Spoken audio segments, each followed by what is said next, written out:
Why do the northern oligarchs and leaders, and in fact the younger ones, why do they hate Tinubu so much to their bone marrows? And why are they wishing him the Abacha's fate as at 1997-98? Are you aware that there is an instruction from the Tinubu administration that all the Nigerian armies should not find sleep if they have not killed a Boko Haram member on a daily basis? I mean, this is the order out there, and we can see an emergency deliverance prayer. You know, there's a word they use in Islam wherein they pray against their enemies, as-salatu. Now, they are praying for Tinubu to have the Abacha's fate, which we all know what happened to Abacha in 1998-97. Why would you think of that to your fellow man? What has Tinubu actually done to wrong the North at this stage? We all know that all through the 8 years of Buhari, there was never a time that Buhari came out openly to say that every member of Boko Haram should be killed. In fact, what Buhari said instead was, let us rehabilitate them. So we all can see that when you, as a candidate who is not from the North, when you think you want to do something that is sensible and logical, death wishes, death prayers awaits you in the future. And it is unfortunate that Tinubu, who knows the right thing to do, because he knows especially that the only solution wherein we will stop this imbroglio of infighting, so that we will not have some people who wants to remain as they are, while we in the South, in the Middle Belt, we want to push forward. The only solution, he knows it. His failure not to do it, he is to be blamed. Because the bandits, the Boko Harams, will not end. Yes. Because these guys have seen that sector as very flourishing, very profitable, and the inroads and outroads right there from the northern porous borders are always open. So you will understand that when you say you want to buy one today, 5,000 will come out.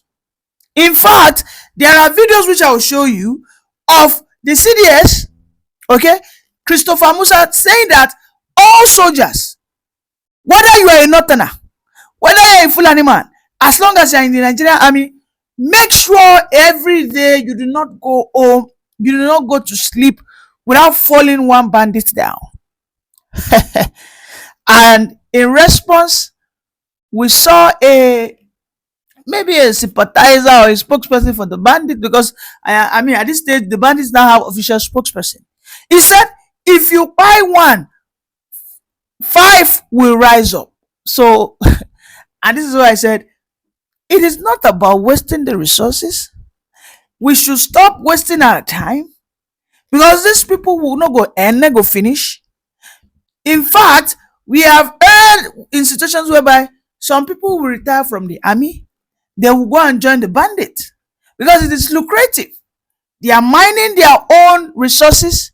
They are not, paying their share to the federal post. But we in the South, we are the Mugus. We are the one, we are still remitting our own sides of the coin. Yes. But they are not doing that. They are already in cahoots with foreign bodies and foreign, cabals and mafias. These are the people giving them the guns, giving them the artilleries. This is why you can see that they almost seem formidable. In fact, they have that courage and audacity to start ambushing soldiers, convoys, troops.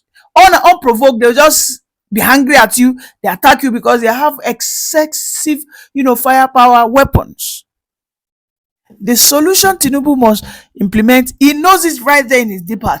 But whatever that is stopping him, I don't know. And I pray and I wish that he sees it on time. Because it is not enough for Musa to go out there and vituperate, do all manners of speeches, charge the Nigerian army. You must do, oga, that is not enough. What we call ethnicity, ethnic bigotry, is so strong that ethnic bigotry can make you make the most foolish decision on earth, and you will be ready to die for it. Yes, people are ready to betray whatever cause for their own ethnic interest.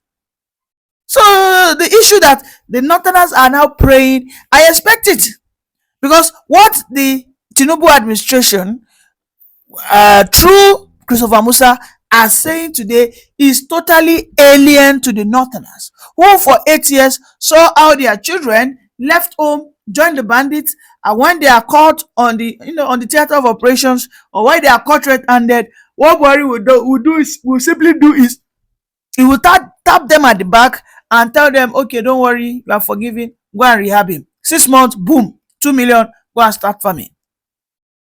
But Tinubu has said, that 2 million I no go give una. Rehabilitation of terrorists, I won't do it. I'm going to stop it. I will not do it. Kill every one of them. In the coming days, so many northern leaders will be going to challenge Christopher Musa. They'll begin to challenge Tinubu's administration of handling these issues. I mean, in the coming days, don't be surprised that the likes of Shegumi will come out again and say, stop attacking them. They are our sons. Yes, it is because the government have failed them. This is why most of them have gone into banditry. But we in the South, is there any way the government has done better? Are we not suffering? Are we not also feeling the impact of bad governance? Really? But you see, these guys, these people are so entitled. They don't want to be awakened. They just want to remain as they are, eating fat, committing the atrocities, remain unchallenged. They don't want to be bothered. They just want to do things and go scot-free. Nobody should say, "Boom, don't challenge us." These are their own way of life. Abba, have we not seen how immediately when Christopher Musa became the chief of defense staff, when he said that open grazing must be banned across board, he has said that these Fulanis should kindly adopt the new way of cattle ranching. We saw a senator. You know what they call senators? Distinguished. Do you know what it means to be called distinguished? It simply means you stand out of the remaining. That means there's something distinctive about you. Maybe your intelligence, maybe your stupidity. Perhaps that is why she's a senator from the north, by the way. Maybe because of her own stupidity. You know what she said? She said that, watch this. Mr. Speaker, I sit here, my colleague is saying the cattle, the herdman, values his cows more than the lives he is killing, which is not true. You can't sit down here and just make conclusions. Yes, the herdsman values even the life of the cow more than his own life. That is how God has created him. Come back. You saw that? She said, it is the way of the life of the northern Fulani man. He cannot stop roaming around with his cows and cattle. Let us have state police. Let us have state police. Then tell me, it is the lifestyle of a northern Fulani man to come and graze in my cocoyam farm. Koli dele layo. You get my point? He no go reach house well. He no go reach house with joy and happiness. Yes. Because they said that the only solution to an evil man having a gun is for the good guy to also have a gun. This is the principle America has implemented since the Second Amendment. If the evil guys have the gun, then let the government make a provision for the good guys also have the gun.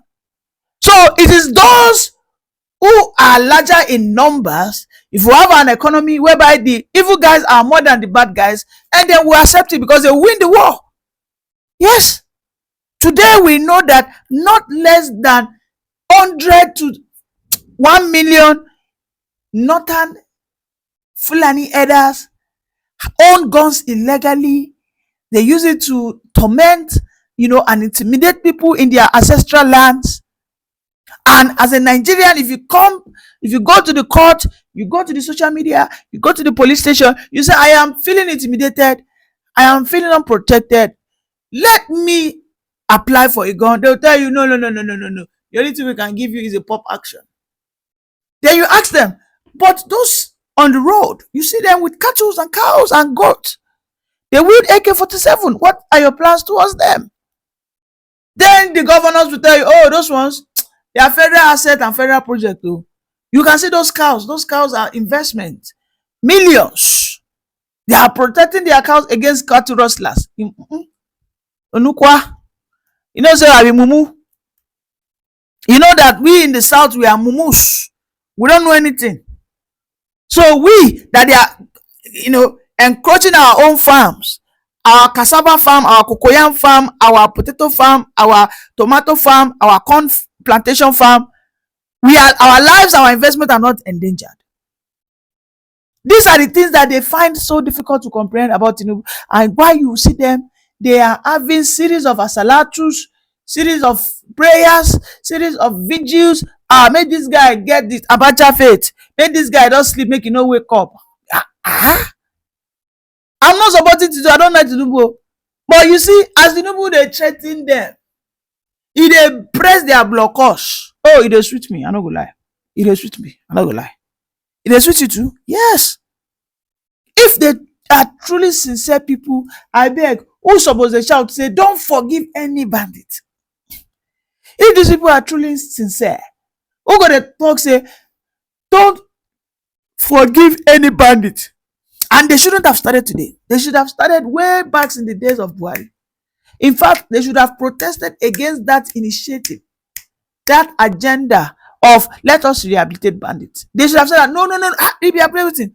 They would never come. If they were genuinely sincere, they would have said, even if my son on a cat inside the bandit, buy for where? And then they tell you, oh, you are a by God. I beg, what does that mean? You are protecting your own, even though it is evil and devilish. What does that mean if it is not ethnic bigotry and ethnic selfish interest? I beg, what does it mean? And this is why I tell people out there that the North don't joke with yourself. When they tell you one Nigeria, oh, let us ensure there's inclusivity, let us go out there and preach unity. Oh, there's a threat somewhere that is questioning their place and position in the contraption. That is the truth. There is something, there's an action out there questioning their true contribution to the development of this nation as at today. When you see that, you start saying, let us tinker with the federal allocation. Let us tinker with the state policing. Let us tinker with decentralizing the military. Let us tinker with decentralizing this and that. Oh, no. One Nigeria is sacrosanct. One Nigeria is sacred. They are only protecting their northern interest. If you check, who are the majorities in all those protesters? It is their sons and daughters. And they know that when it is still one, you who is just coming through, you would have to bow for them because they are the majority. They actually call the shot. Oh, may God bless Gen.Musa. May God bless him for that thing he said. May God bless him because right now in the southern Kaduna, peace has been restored. I'm not gonna lie. Peace has been restored. Now imagine we now have state police. Everything. Before Boko Haram can say they can kidnap or kill one person in 3 months, they go do like this. You go enter my community, come find waiting. I do not understand. You people are the one who are saying that there's no Christian genocide. You people are the ones saying that there has been more Muslims killed by these bandits and Boko Harams than Christians. Okay, the Christians are not saying, let us have state police. You are saying, no, no state police. You didn't see the hypocrisy, have you? You dey smell. As in, it's stinky, right? The Christians said there's Christian genocide, that these people are cleaning them out, wiping them off their ancestral lands. But you came out, you said to the America, to Donald Trump, no, no, no, no, no, no, no, no. It's the Muslims that have been more killed. Okay. The Christians are saying, okay, if that is the case, if the Muslims have been killed more in numbers, can we now call for state police so that the Muslim states can protect their own? These bandits will not come, all right, and do this and do that. Then you say, no, no, no. Let my people die. As I would rather have my people die than to have state police. Appa. I hope and I wish that Tinubu would do the things that must be done. Whatever economic gains he thinks he has, no matter whatever popularity he thinks he has, when a northerner grab that power, when he grabs that mantle of leadership, when he finally grabs it, sorry, na him be the state of Satanas. Sorry. On Yoruba people, sorry, it will be your case. Before una go smell, passive that Aso Villa. Oh, 25 years we still dey lobby for am. 25 good years we will still be at it, struggling to get that seat of power. I hope Tinubu understands this, because he has the chance. Yes, so many people are supporting him to restructure, to do great state police. I hope he takes that chances, because if he fails, well, that will be the end of the Yorubas in political relevance in this contraption called Nigeria. For drawing our attention to a very critical part of our national life that is leading to a disintegration of our lives through the incessant herder-farmer clash, destruction of plants and all that by those. And indeed, that has also led to the invasion of Nigeria by those who call themselves herders but are not Nigerian citizens. I recall, as a member of this Senate, that this bill at a particular time was also introduced on the floor of this Senate by Senator Kwankwaso. I recall also the problem that was following the debate, and that problem is what we will need to tackle if we have to get to the nitty-gritty of this bill. While I agree that now is the time for us to stop open grazing, it also means that this is also the time for us to take another look at the law that makes land to be in the hands of states. Because there's no way you are going to be able to establish a ranch in a state if the state government says that they don't want it. I'm glad that Senator Zam has said that those who are sedentary, in states of origin of the herders, should be able to establish ranches. And of course, he has also given us the costing.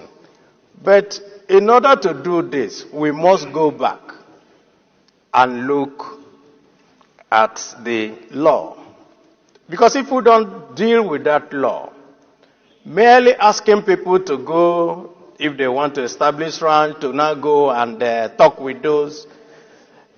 No one owns land. It's the state governments that own land. That means that even if you agree with the owners or settlers or a community or that, if the state government does not give its consent, then it means that you will not be able to go forward with it. So, as we consider this, I also want us to look at the Land Use Act as an impediment to this particular very wonderful bill, to ensure that we can get and put to rest this matter of header-farmer clash. And I can see why. And I want to also recall to all my colleagues that at a particular time, the former governor of Kano State, Ganduje, suggested to everyone that he has enough land in Kano State for all the headers in Nigeria to come and graze. But of course, what happened is that some people are using these headers and all that to destabilize this country.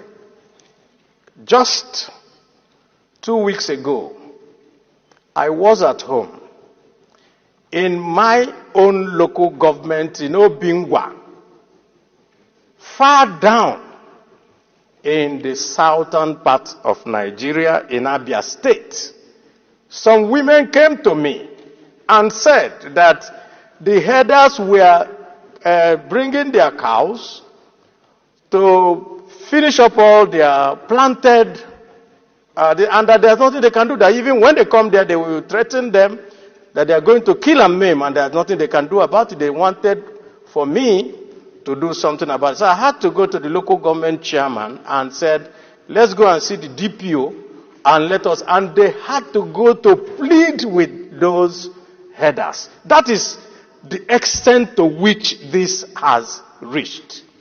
Everyone in Nigeria, if you go from the west to the coast, all the way up to the middle belt and you go up to the north, farmers are under threat. And what it has led to is the food crisis that we have today. So I support this bill, and I say, as we consider it, let us also look at all the elements that will make us bring out a bill that will be for the interests of. Getting more recruits into the system, both the Army, Air Force, Navy, and other paramilitary, will ensure that nobody stays more than 2 years. So that you come and do your own beat and go. And it is not just to come and sleep. You come and make sure you look for Boko Haram and kill. Anybody who comes to theater and finishes without killing one Boko Haram is not complete. So you must make sure before you go. No be so? That's the only way we can finish them. Look for them. They should not be looking for us. We should be looking for them. It's not to go and sit down and wait until they attack or we repel. No.